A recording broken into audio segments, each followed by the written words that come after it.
I've just requested that the Governor General dissolve Parliament. কানাডার নতুন প্রধানমন্ত্রী মার্ক কার্নি পার্লামেন্ট ভেঙে দিয়ে 28 এপ্রিল নির্বাচনের ঘোষণা দিয়েছেন। রোববার বহু প্রতীক্ষিত এই সিদ্ধান্তের মাধ্যমে আনুষ্ঠানিকভাবে নির্বাচনী প্রচারণা শুরু হলো। মাত্র 2 সপ্তাহ আগে প্রধানমন্ত্রী হিসেবে দায়িত্ব নেওয়া কার্নি জাস্টিন ট্রুডোর স্থলাভিষিক্ত হন। ওয়ালটন আবারও মিলিনিয়ার অফারে ওয়ালটন ফ্রিজ কিনে আপনিও হয়ে যেতে পারেন মিলিয়নিয়ার। মিলিনিয়ার ছড়াছড়ি দেশ জুড়ে, এটা শুধু ওয়ালটনই পারে। মার্ক কার্নি সাংবাদিকদের বলেছেন, আমরা আমাদের জীবনের সবচেয়ে বড় সংকটের মুখোমুখি, যা প্রেসিডেন্ট ট্রাম্পের অন্যায় বাণিজ্যিক পদক্ষেপ এবং আমাদের সার্বভৌমত্বের প্রতি তার হুমকির কারণে সৃষ্টি হয়েছে।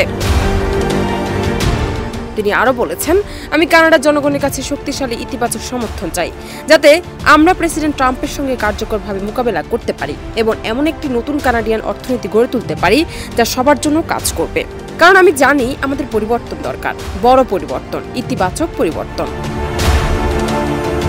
কথা ছিল আগামী 20 অক্টোবরের মধ্যে নির্বাচন অনুষ্ঠিত হওয়ার। তবে বিশেষজ্ঞদের মতে আগাম ভোটের মাধ্যমে কার্নি তার লিবারেল পার্টির সুবিধা নিশ্চিত করতে চাইছেন।